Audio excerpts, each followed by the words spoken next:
Mheshimiwa Waziri, naomba kwanza nimshukuru sana Mwenyezi Mungu kwa kutujalia afya njema, kwa kutuwezesha kuiona siku ya leo, na tunamshukuru Mwenyezi Mungu kwa kuwezesha wewe kufika hapa wilaya yetu ya Karagwe.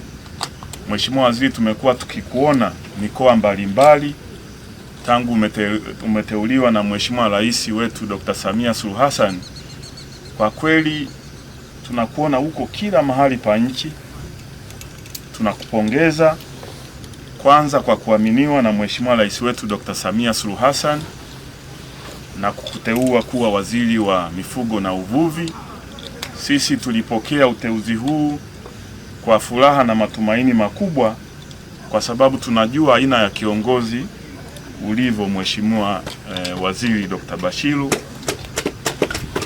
Wewe ni kiongozi ambaye una vision, ni kiongozi ambaye uko bold, na ni kiongozi ambaye tumeshuhudia yale ambayo huwa unapewa uyasimamie, yanapokuwa mikononi mwako yanasimamiwa vizuri, yanaacha alama, na hatuna shaka imani hii ambayo Mheshimiwa Rais Dr. Samia Suluhu Hassan amekupa chini ya uongozi wako Mheshimiwa Waziri, tuna matumaini na wewe na tuna matarajio kwamba kwa ile boldness ulionayo, masuala ya kisera, masuala ya kisheria, kanuni ambazo zimekuwa mnyororo wa kuzuia sekta ya mifugo na uvuvi isilete matokeo chanya na haraka na transformative kwa nchi yetu, chini ya uongozi wa rais wetu Dr. Samia Suluhu Hassan, wewe ukiwa msaidizi wake katika hii sekta, Watanzania tuna imani kubwa. Naomba tukupongeze sana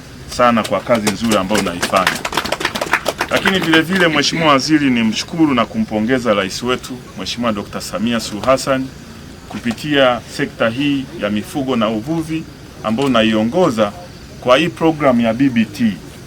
BBT kama concept ni jambo zuri, kwa sababu inatengeneza platform na uwanja wa vijana wetu kuweza kujenga ustawi wa kupata maisha mazuri kwa kujituma katika maeneo ambayo BBT limeanzishwa.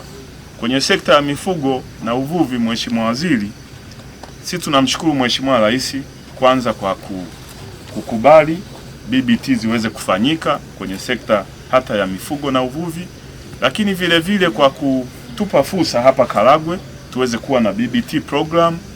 Na kwa niaba ya vijana wa BBT naomba nimshukuru Mheshimiwa Rais kwanza kwa ruzuku au msaada ambao ameutoa kupitia wizara yako ya vijana hawa kuweza kufanya ufugaji kwa miaka 5 bila kulipa pango la NALCO. Hiyo tunamshukuru sana Mheshimiwa Rais. Lakini vile vile kwa mkopo kupitia TADB wa bilioni 1.1 na change, mkopo bila riba. Hilo ni jambo la kumshukuru pia Mheshimiwa Rais kwa kuwezesha vijana wetu. Mheshimiwa Waziri, BBT kama vijana ambavyo wamesema kwenye risala, mimi niwape moyo. Ndo kwanza baada ya mafunzo wa mwaka 1.5, ndo kwanza wana mwaka mmoja katika utendaji.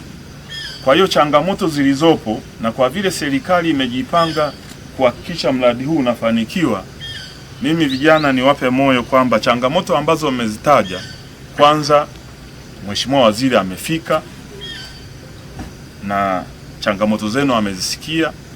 Lakini vile vile Mheshimiwa Waziri, kabla hujafika nilikuwa naongea na vijana kwamba kazi hizi za sekta ya mifugo na uvuvi sio kazi za kusema utapiga shushaini asubuhi kiatu king'ae.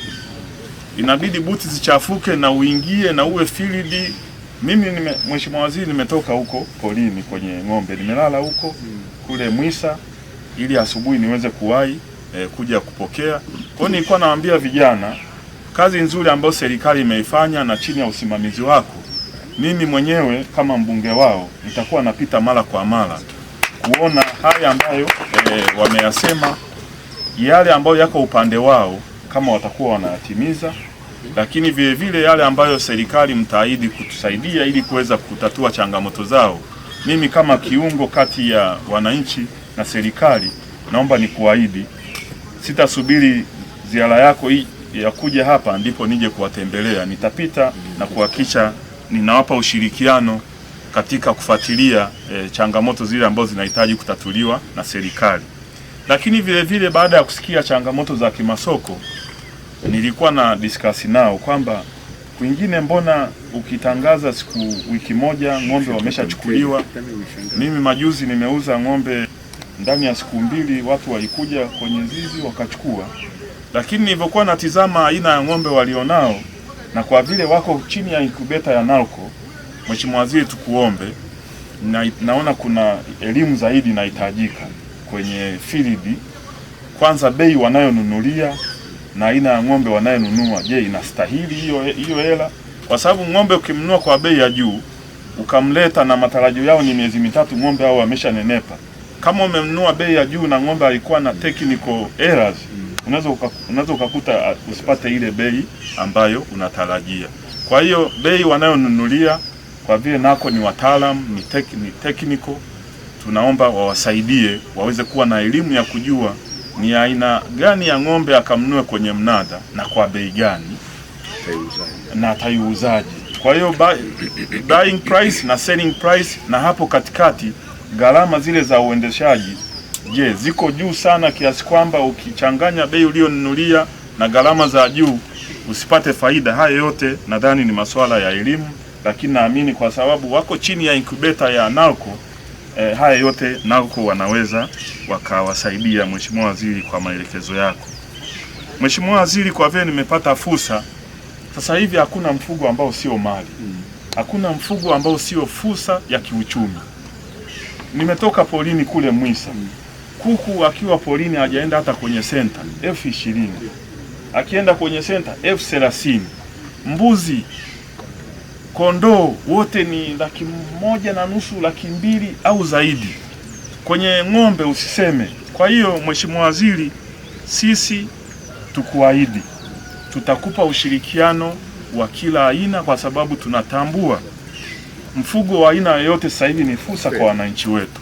Kwa yale ambayo tutahitaji kufanya, Mheshimiwa Waziri, tuko tayari kupokea maelekezo yako, lakini tunayo imani kubwa chini ya rais wetu Dr. Samia Suluhu Hassan na wewe ukiwa msaidizi wake kwenye hizi sekta mbili za mifugo na uvuvi, Watanzania watarajie matokeo makubwa ya kuweza kuleta mageuzi katika sekta ya mifugo na uvuvi.